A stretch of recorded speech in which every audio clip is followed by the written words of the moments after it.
सावन आने से पहले घर में लगा लें भगवान शिव का ये पसंदीदा पौधा।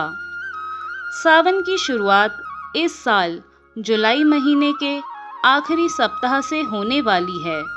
इस दौरान शिव भक्तों को भगवान शिव की आराधना करने के लिए उनके पसंदीदा पौधे की ज़रूरत भी होगी। अगर आप भी सावन में ताज़े पत्ते भोलेनाथ पर चढ़ाना चाहते हैं तो सावन आने से पहले ही अपने घर में भगवान शिव का ये पसंदीदा पौधा ज़रूर लगाएं।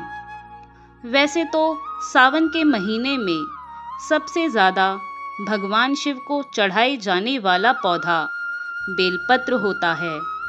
इसकी पत्तियां भगवान शिव को चढ़ाई जाती हैं। माना जाता है कि यह पत्ता भोलेनाथ को बहुत पसंद है, क्योंकि इसका पौधा पार्वती जी के पसीने से उत्पन्न हुआ था। बेलपत्र की 3 पत्तियों को ब्रह्मा, विष्णु और महेश की उपाधि दी जाती है। भगवान शिव की आराधना करने के लिए सभी भक्तजन बेलपत्र का होना आवश्यक मानते हैं। वहीं कई लोगों को बेलफल और बेलपत्र में अंतर लगता है, लेकिन यह एक ही पेड़ है जो मान्यताओं के साथ ही औषधीय गुण के लिए भी जाना जाता है। सावन में ताज़ा बेलपत्र की पत्तियों से भगवान शिव की आराधना करने के लिए आप इस पौधे को अपने घर में अर्थात अपने गमले में भी लगा सकते हैं। इस पौधे को घर पर उगाना बहुत ही आसान है। अगर आपको यह काम मुश्किल लगता है तो आप बताए गए इस तरीके से भी आसानी से अपने घर में यह पौधा लगा सकते हैं। बेल का पौधा उगाने से पहले आपको कुछ ज़रूरी बातों का ध्यान रखना चाहिए, जैसे कि आपको गमला थोड़ा बड़ा लेना होगा, क्योंकि इसका पौधा बहुत तेज़ी से बढ़ता है। इसकी टहनियों में कांटे होते हैं, इसलिए इस पौधे को गमले में लगाने के बाद किसी नाजुक फूलों वाले पौधे के बगल में ना रखें। इस पौधे को बीज से उगाने में काफ़ी समय लगता है। इस पौधे को सूरज की रोशनी की ज़्यादा ज़रूरत होती है, इसलिए आपके घर में या छत पर जहाँ भी ज़्यादा धूप आती हो, आप इस पौधे को वहीं रखें। जबकि छोटे पौधे गर्मियों में धूप से थोड़ा बचाने की ज़रूरत होती है, फिर चाहे बड़ा होने के बाद सूरज की तपन से उस पौधे को फर्क नहीं पड़ता। वहीं दूसरी ओर पौधे को कीड़े और बीमारियों से भी बचाने के लिए आप नीम के तेल का छिड़काव ज़रूर करें। अगर पौधा नर्सरी से लाते हैं तो इस बात का भी रखें ध्यान।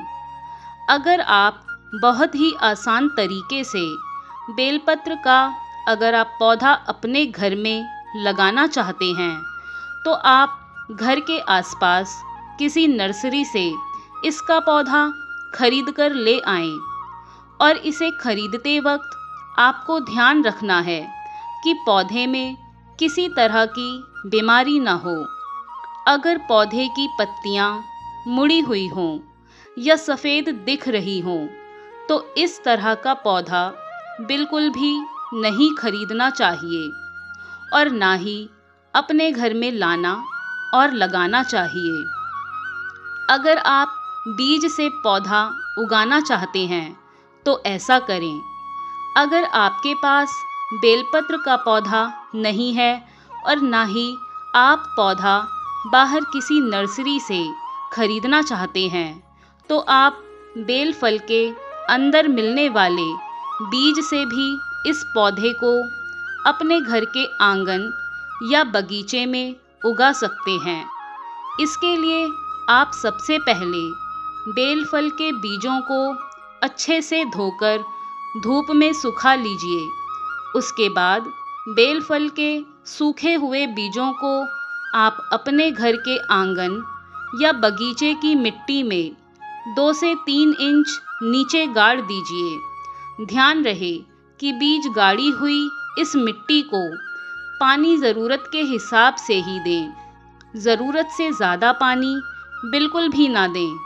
फिर आप कुछ ही दिनों में अर्थात 10 से 12 दिनों में ही देखेंगे कि बेलपत्र का पौधा निकलना शुरू हो जाएगा। बेलपत्र पौधा उगाने के लिए ऐसी मिट्टी का करें इस्तेमाल। बेलपत्र का पौधा उगाने के लिए ध्यान रखें कि हमेशा अच्छी तरह से ड्रेन होने वाली मिट्टी का ही इस्तेमाल करना चाहिए। इस मिट्टी में आप थोड़ी रेत भी मिला सकते हैं, जबकि बहुत गीली और काली मिट्टी बेलपत्र के पौधे के लिए बिल्कुल भी काम नहीं आएगी। वैसे तो आपको बता दें कि बेलपत्र का यह पौधा सूखाग्रस्त इलाकों में भी उगाया जा सकता है, इसलिए मिट्टी भी इस पौधे के हिसाब से ही बनानी चाहिए। घर में उगाए गए बेलपत्र के पौधे की घनी पत्तियां ऐसे पाएं। सावन में बहुत से भक्तजन भगवान शिव की आराधना के लिए उन्हें रोज़ाना ही बेलपत्र की पत्तियां चढ़ाते हैं, इसलिए पौधे में ज़्यादा पत्तियों का आना भी बहुत ज़रूरी है। इसके लिए बेल का पौधा जब छोटा होता है तब महीने में उस पौधे को एक बार फर्टिलाइज़र दिया जा सकता है। गोबर की खाद और वर्मी कंपोस्ट कम पानी में पनपने वाले पौधों के लिए सबसे अच्छा होता है। मिट्टी का पीएच लेवल बढ़ाने के लिए आप 1 कप छाछ को 1 लीटर पानी में मिलाकर भी रोज़ाना पौधे में डाल सकते हैं, जबकि छाछ शुद्ध और ताज़ा होनी चाहिए। ध्यान रहे कि इसमें किसी भी तरह का मसाला ना मिला हो।